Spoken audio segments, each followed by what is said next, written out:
कभी कभी इतिहास में कुछ चीजें एक साथ ऐसी जुड़ जाती हैं कि एक विनाशकारी तूफान खड़ा हो जाता है। ये कहानी भी कुछ ऐसी ही है, एक ऐसे तूफान की जो कई वजहों के मिलने से बना और जिसका नतीजा बहुत ही भयानक निकला। सोचिए, साल है 1945। जर्मनी दूसरा विश्व युद्ध हार चुका है। एक 11 साल का बच्चा हेलमेट अचानक अपने माता पिता की बातें सुनता है। उसके नाजी समर्थक पिता अपनी पत्नी से कह रहे थे कि अब उन्हें पूरे परिवार को खत्म कर देना चाहिए। क्यों?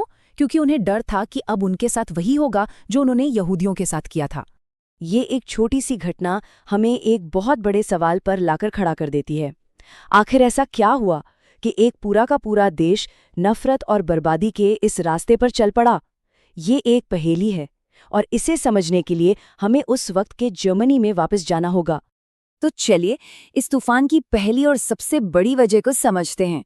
वो बंजर जमीन जो पहला विश्व युद्ध हारने के बाद जर्मनी बन चुका था। आप सोचिए, सिर्फ 10 साल के अंदर जर्मनी को एक के बाद एक झटके लगे। पहले विश्व युद्ध में हार की शर्मिंदगी, फिर वर्साय की अपमानजनक संधि और उसके बाद हाइपर इन्फ्लेशन ने तो अर्थव्यवस्था को ही तबाह कर दिया। और जब लगा कि शायद हालात सुधर रहे हैं, तो 1929 की महामंदी ने आखिरी कील भी ठोक दी। इन सब ने मिलकर एक विस्फोटक माहौल तैयार कर दिया था।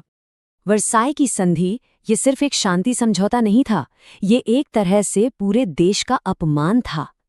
जर्मनी से उसकी जमीन छीन ली गई, उसके संसाधन ले लिए गए। इतना ही नहीं, उन पर न सिर्फ युद्ध का सारा दोष डाल दिया गया, बल्कि इतना भारी हर्जाना लगा दिया गया जिसे चुकाना लगभग नामुमकिन था। इस संधि ने जर्मनी को आर्थिक और मानसिक दोनों तरह से तोड़कर रख दिया था। और फिर आया आर्थिक कहर, हाइपर इन्फ्लेशन।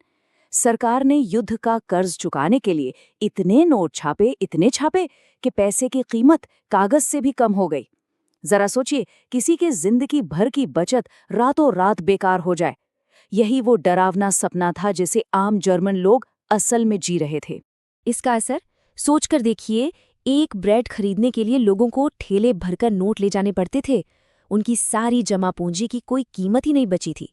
इस हालात ने लोगों में बहुत ज्यादा गुस्सा और हताशा भर दी। अब आते हैं इस तूफान के दूसरे हिस्से पर। एक ऐसा इंसान जो इस गुस्से और हताशा का फायदा उठाने के लिए बिल्कुल तैयार बैठा था, एडोल्फ हिटलर। यहाँ एक बड़ी अजीब सी, कह सकते हैं, एक समानता दिखती है। जैसा संकट देश झेल रहा था, वैसा ही एक निजी संकट हिटलर भी झेल रहा था। देश हरा हुआ और अपमानित था, और हिटलर अपनी जिंदगी में नाकामयाब और अकेला। दोनों ही एक मकसद की तलाश में थे। वर्ल्ड वॉर 1 ने हिटलर जैसे कई लोगों को एक पहचान और जीने का एक मकसद दिया था। लेकिन जब जर्मनी हार गया, तो हिटलर को लगा कि उसके साथ धोखा हुआ है, और उसने इस हार के लिए बलि का बकरा ढूंढना शुरू कर दिया। यहूदी, समाजवादी और वो नेता जिन्होंने सरेंडर किया था। और यहीं से इस तूफान का तीसरा और सबसे जहरीला हिस्सा शुरू होता है। एक ऐसी विचारधारा जो उस नाराज इंसान को उस टूटे हुए देश से जोड़ती है। हिटलर ने एक बहुत चालाक और असरदार कहानी का इस्तेमाल किया। उसने लोगों को यह यकीन दिलाया कि बहादुर जर्मन सेना हारी नहीं है, बल्कि देश के गद्दारों ने, खासकर यहूदियों और समाजवादियों ने, उनकी पीठ में छुरा घोंपा है। अपनी किताब माइन काम्फ में हिटलर ने अपनी नफरत भरी सोच को साफ साफ लिखा था। ये सिर्फ राजनीति नहीं थी, ये नस्लीय शुद्धता का एक खतरनाक दर्शन था, जिसमें आर्य नस्ल को सबसे ऊपर और यहूदियों को सबसे नीचे रखा गया था। उनके लिए लोकतंत्र कमजोरी थी और तानाशाही ही हल था। तो अब सवाल ये उठता है कि इस माहौल का फायदा उठाकर हिटलर और नाजी पार्टी पावर में आए कैसे? देखिए, 1928 में नाजी पार्टी को 3% से भी कम वोट मिले थे।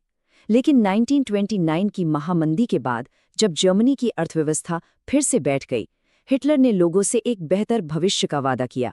नतीजा, सिर्फ 4 साल में नाजी पार्टी जर्मनी की सबसे बड़ी पार्टी बन गई। और यहाँ सबसे डरावनी बात यह है कि हिटलर ने सत्ता पर कोई गैर कानूनी कब्जा नहीं किया था। उसने लोकतंत्र का ही इस्तेमाल किया, लोकतंत्र को खत्म करने के लिए। कानूनी तौर पर चांसलर बनने के बाद उसने संसद में आग लगने का बहाना बनाकर लोगों के अधिकार छीन लिए, और फिर इनेबलिंग एक्ट पास करवाकर सारी शक्तियां अपने हाथ में ले लीं। और देखते ही देखते वो एक तानाशाह बन गया। जब सत्ता हाथ में आ गई तो नाजी विचारधारा को जमीन पर उतारा गया और इसने जर्मन समाज को पूरी तरह से बदल कर रख दिया। नाजी जो कहते थे और जो करते थे उसमें जमीन आसमान का फर्क था। एक तरफ वो लड़कों को मजबूत बनाने की बात करते थे तो दूसरी तरफ विकलांग बच्चों को मार देते थे। वो अच्छी माताओं की बात करते थे लेकिन अपनी पसंद के बच्चे ना होने पर सजा देते थे। ये एक भयानक धोखा था। बहुत जल्द जर्मनी एक पुलिस स्टेट बन गया। गिस्टापो यानी उनकी सीक्रेट पुलिस हर जगह थी। इतना डर था कि बच्चों को अपने ही माता पिता की जासूसी करने के लिए उकसाया जाता था। किसी भी तरह के विरोध को बड़ी बेरहमी से कुचल दिया जाता था। तो आखिर में आइए देखते हैं कि हिटलर के शासन का अंजाम कितना भयानक हुआ। इस तूफान ने अपने पीछे क्या छोड़ा? इस पूरे तूफान का नतीजा इतिहास की सबसे बड़ी त्रासदियों में से एक था। दूसरा विश्व युद्ध, होलोकॉस्ट में 60 लाख यहूदियों का योजना बनाकर कत्ल और दुनिया भर में करोड़ों लोगों की मौत। ये सिर्फ एक युद्ध नहीं था, ये इंसानियत के ऊपर एक बहुत बड़ा धब्बा था।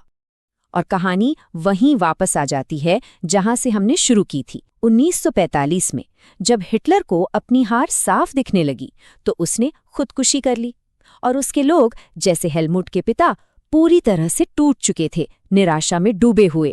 तो ये कहानी हमें एक बहुत अहम सवाल के साथ छोड़ जाती है।